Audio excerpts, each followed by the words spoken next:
I recently had a coffee catch-up with Mpumi Tyikwe, CEO at Sasria, and decided that we need to share some of the insights he shared with me with our bigger audience.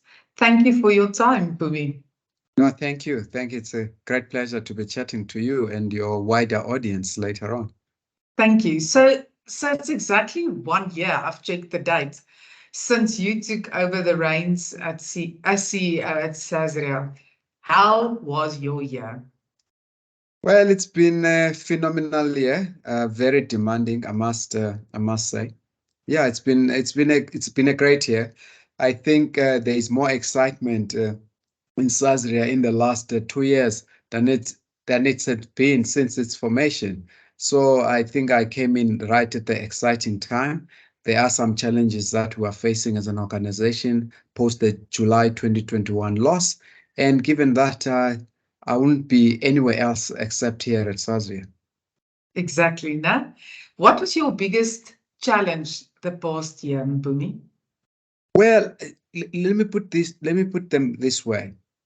I think the first one was obviously to make sure that we pay the claims that happened in July 2021. As you're saying, it's been exactly a year since I've been at Sasria. So when I joined, we were sitting at claims level in the order of 38 billion rands. That's where we thought the numbers are going to be. Overall, about 18,000 of claims, and we were still at a significantly lower pay ratio. So I had to set some targets as to how we're going to deal with that specific issue. So I've really been focused on settling those claims, and I'm happy to say that we've achieved the target that I had set out to achieve at the beginning of my tenure, which was to settle 95% of the claim. As of today, we have settled exactly 95% of the claims. So that's the one part. The second part, which is even more exciting, is that the claims numbers have come down from the 38 billion rands. We are now sitting at 32 billion rands. That is just the CAT claims that happened over that 9 days in July. Overall, for that year, we have claims where they're going to total 33.5 billion rands in total.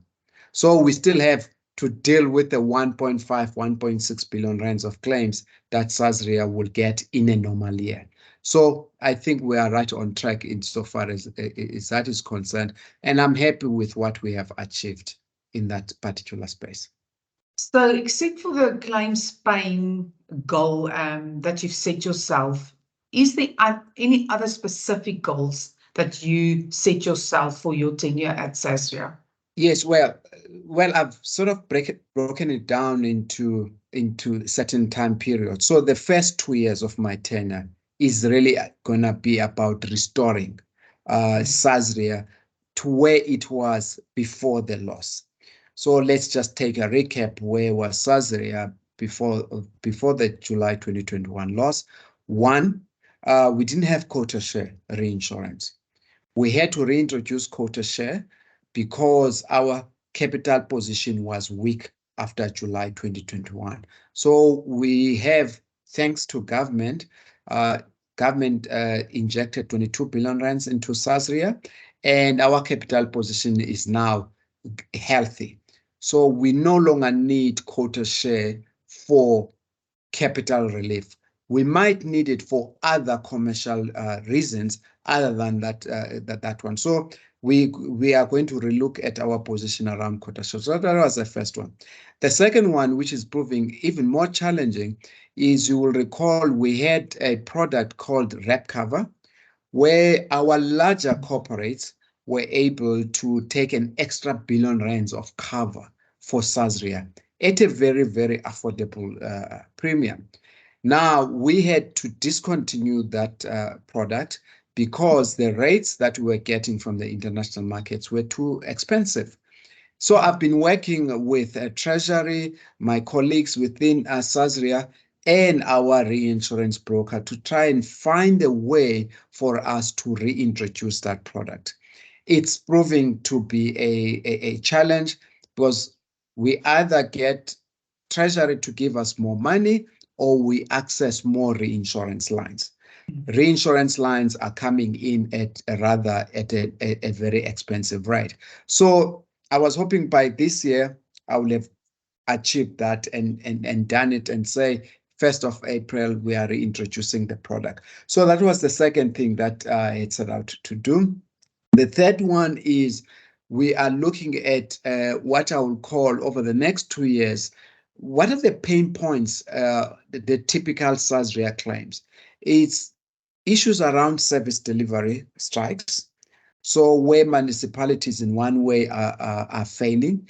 So we want to create what we call the municipal awards, where we are going to champion municipalities that are providing good services to their ratepayers, but also other municipalities to also learn from that municipality. So over the next year, I'll be bringing back what I will call the municipal awards.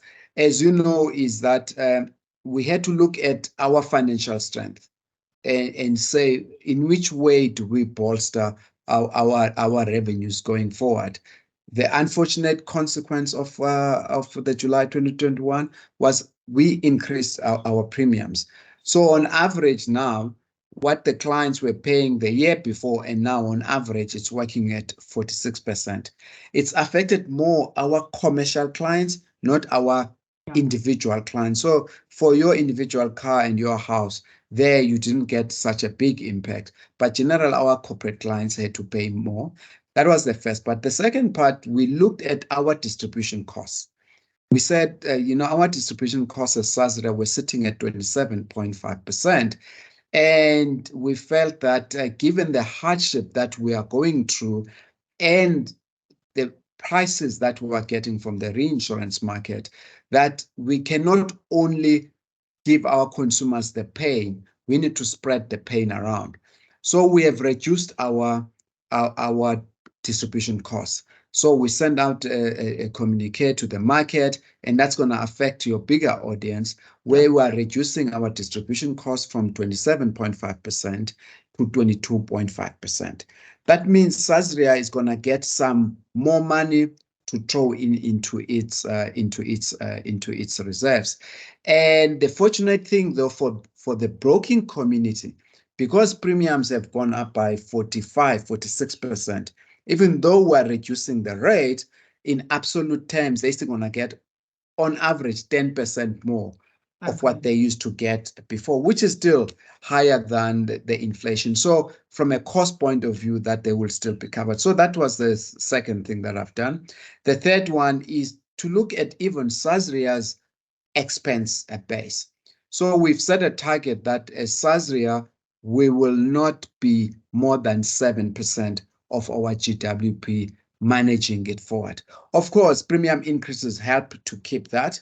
So I'm not going to be increasing more. The other aspect of what I'm trying to do within Sasria is for us to understand what are the cost drivers in our business. What makes people, when they protest, to damage property? So we are going to be investing in a research capability. So we have recruited now, and he is on board. When we met, he was not on board. We've got a chief actuary that has joined the team. He comes with extensive insurance experience. And now we are going to look at the quantitative aspects of what drives our claims. Things like inflation, where are they coming from? Is it more service delivery strikes? Remember, we insure labor unrest as well. We also insure what you might call non-political events, but which are associated with protests. And we also insure terrorism as well. So we have to look at all these things that we're insuring and say, where are we likely to get a claim in future? How much is it likely to cost? And do we have enough for us to do that? So it's going to be looking at the quantitative aspect, but also invest in research on a qualitative basis. So let me try and explain what sort of research that we're going to be doing. What you will find that, I mean, you can look at even, the national shutdown, the EFF protests that we've had just now on Monday. Certain areas were more dominant than the others. There were more protests in certain parts of the country than in others. So we need to understand why in those specific areas did we see more protest. And also, once we know that in this area we're seeing more protests, then why in that area do those protests turn into some form of damage? Because the two are not necessarily linked. I mean, there are various studies done, for instance, by the Institute for Security Studies. It tracks the number of protests in South Africa, but over the last 10 years. But over those 10 years, not all those protests led to damage. So that is something I think as Sasria we need to set out. So this is the period I'm calling the restoring Sasria to what it was before the July 2021 event. So I'm 50% in that journey. I've got another year to go. Then the following year, the next 2 years is to build on that. So what are we going to be looking at is, for instance, when there is a disaster in South Africa, the poor get affected more than those who have. So like you will have seen, for instance, with the KwaZulu-Natal floods that we've had, some of the poor still don't have housing, still don't have access to water. We see the sewerage as set up. So as Sasria, we would like to play a role to assist government to say, we've got certain skills that we can bring to the fore. We can get the damage assessed far much more quicker. And once you know that the damage has been assessed fairly quickly, you can respond to it as to how much is it going to cost and where can you get the repairers from. The other aspect is, how do you fund future disasters? What tends to happen now, government has to rearrange its budget and rearrange its priorities. What we would like is to get to a scenario where we start pre-funding future disasters. So we know as South Africa, we've got a nest egg that we are building over a period of time. When we have a disaster, basically, Parliament does not need to get involved. We just get on with the job of providing relief to those that are affected. So those are natural disasters. We have seen with a pandemic like COVID, what else it could be doing. So Sasria is going to be playing a role in assisting South Africans and government in responding to pandemics and also disaster relief. The other pain point for me is that we have been unable to provide a cover for the small businesses. So if you have looked at the protests on Monday, or any protest for that matter, I wouldn't like the EFF to think that I'm picking on them, any protest for that. So you'll find the one good thing about Monday's one was that I saw there were some small businesses who were doing roaring trade in Durban, where they were selling ice cream and water. Yeah. Because, if you are marching and walking long distances, you're going to need that. They get service. But other members of that particular segment of our businesses, the small businesses, they were unable to sell. So you can imagine the day before you went and bought vegetables at the market. So you've lost a day's sales. Whereas we have seen, for instance, in certain labor unrest, where the people who are selling on the pavements or on the streets, they get their property damaged by protesters, which means this person who is selling about 1,200 rands a day has lost out. And when they have lost out as well, they do not have money to buy stock for the following day. Yeah. So as Sasria, we want to provide cover for those people. And the only thing that's stopping us from doing it at the moment is that in the way Sasria is made up, we do not have a proper distribution channel to that market. Yeah. So we don't have a distribution channel and we do not have a system to do it. So over the next 12 months, I'm going to be building that capability for us to be able to do that. The last part is really to assist large corporates with an alternative risk transfer, because when we pulled out of the REP cover, there was a gap in the market, and then they went and bought the insurance in the global markets. And basically, what they are getting as prices, in my view, do not reflect the risk. I mean, the premiums have gone up tenfold. So if you were paying 10 million rands for that cover with Sasria, now when you go overseas, you'll pay at least 100 million. That is, look, markets do tend to do that. There are other things that are affecting the global reinsurance market. The Ukraine, Russia war. I didn't know, for instance, when I got to the job, that Black Lives Matter protests cost the industry $2 billion. Then there have been, Chile as well. There were civil protests in Chile. There were civil protests in Sri Lanka. Then there was the Yellow Vest movement in France, and then lastly the Sasria. So if you look globally, what has been happening in that particular space, you can see that the reinsurers needed to increase their premiums. But is 10 times though the right amount? I would like to differ. Maybe the right levels are between 5 and 6 times. So we want to come up with a product where the corporate clients, they can pay us the premiums, and then in reversal, then if they don't have claims over a 10-year period, then we can give them some form of a claims bonus where we rebate the premiums back to them, or come up with a cell captive alternative risk transfer sort of mechanisms. So those are the sort of things that I'm looking at doing over the next 4 years.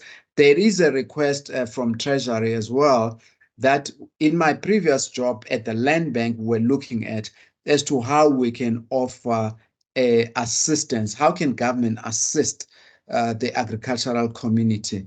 Because crop insurance premiums are also quite high and quite unaffordable. And you'll have heard, for instance, with the inflation results announcements today, the biggest driver of our inflation has been food inflation. And what affects food inflation is the supply. So if we can get more farmers planting crop, and then you increase the supply, and it somewhat matches, demand, you're not going to have food inflation going as high as it has been. Yes, there are other factors affecting food inflation. Most, I think, is associated with the energy cost, the cost of diesel for you to plant with load shedding, irrigation, and then the logistics of moving food from farmer to wholesale and to the retail store. That whole value chain gets affected by what is happening with energy prices globally. So there is that element as well. So yeah, so that is basically that. I think if you were to ask me, yes, I would have liked to have achieved more around the reinsurance. Yes, I think we still have some hard work to do in that area. I mean, I've just finished. When we chat, I said, well, let me see what happens in the reinsurance market and so on. Yes, we got a shock of our life. I mean, the premiums, we are looking at it like for like, they're going to grow by another 30%. Oh. Remember last year we had 400%. In fact, it's actually 600% or 6 times growth in our premiums as Sasria. Hence, we had to make these changes. This time around, there is going to go up by 30%, which is still significant. If you remember, I mean, we're sitting at 600 million rands for reinsurance cover. Now we are looking at something between 750 to 800 million rands on a like-for-like basis. So it is rather on the high side. Yes, yeah. It is most certainly.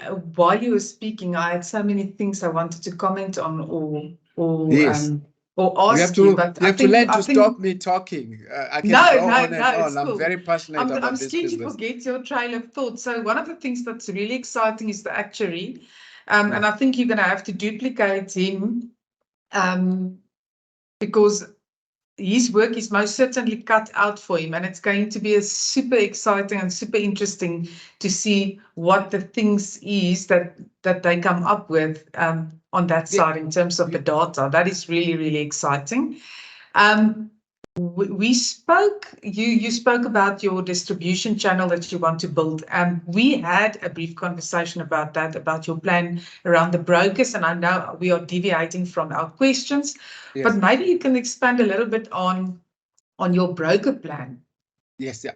So yes, on the one part, we've given the brokers this pain of reducing their commission, but on the other hand, is that really the problem with SMMEs, or the let's call it the informal market. Brokers do not get a return on effort. Yeah. You know, the premiums, the Sasria premium is too low for them to focus on that. So I understand why they're not doing it. But add on to that, the other thing that we've learned, and this I got, with interactions with speaking with CEOs of Outsurance, CEOs of Old Mutual Insure and Holland and others.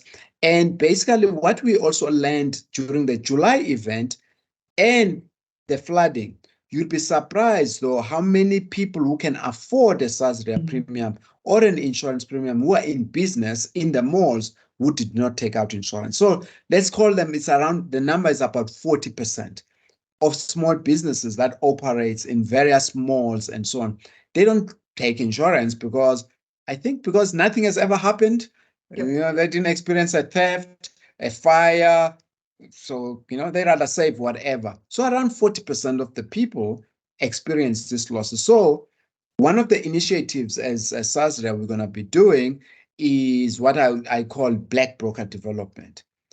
Basically, Sasria is going to have a grant for black brokers and say to them, okay, we want you now to go into the townships and into the informal sector.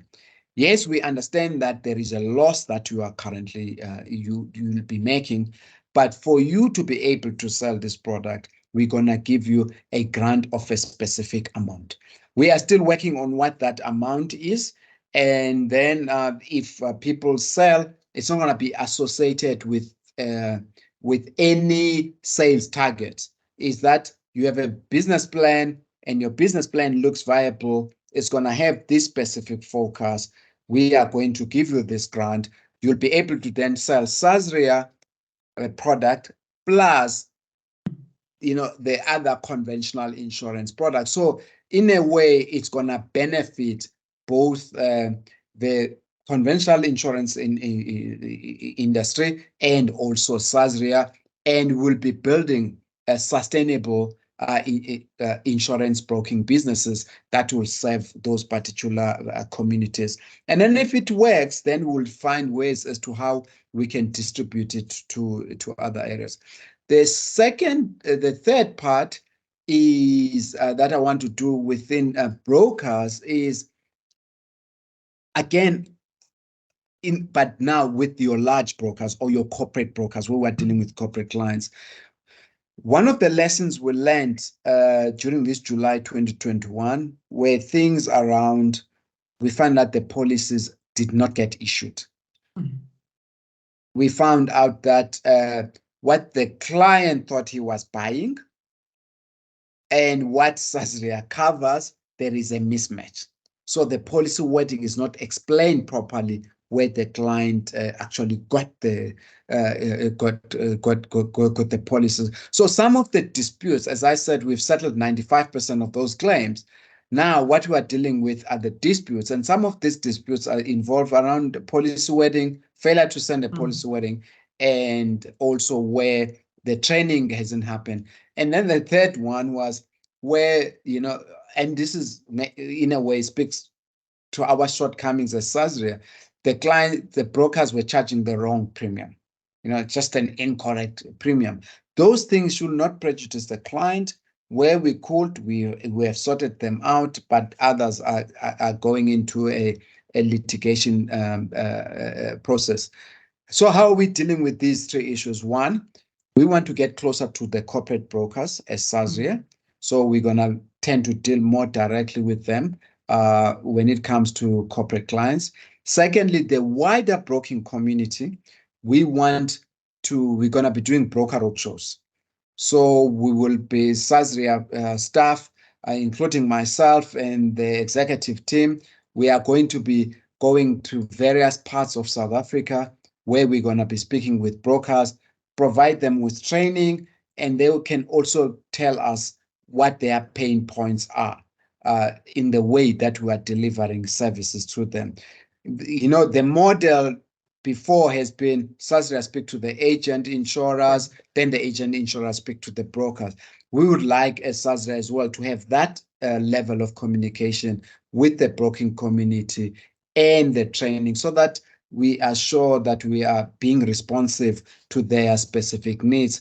Training is going to be available face-to-face and also with the feedback we get from the face-to-face interactions, we're going to have a virtual capability as well to deliver that training. So those are the plans that we have with brokers. And in the start of our new, financial year, we've got plans to see them across the country.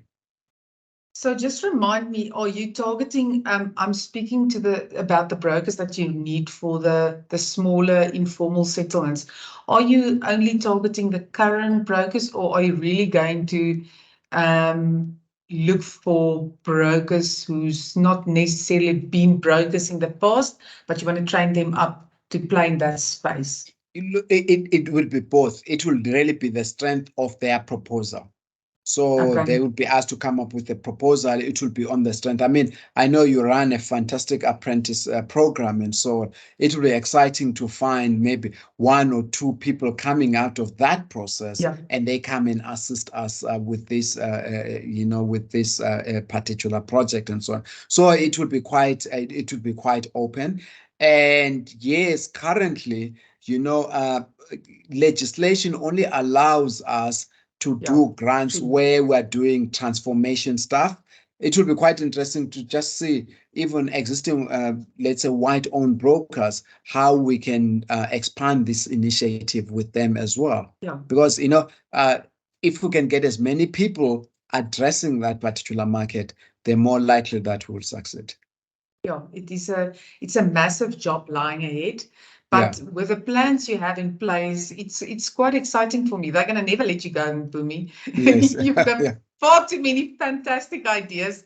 And I really hope that everyone works together and everything works together, that those plans comes to fruit, because it's exciting. It's exciting what you're busy with. It's very exciting. Look, at the end is that I think we have got, fantastic people behind me and so on, and just to make sure that you've got the right team to do that.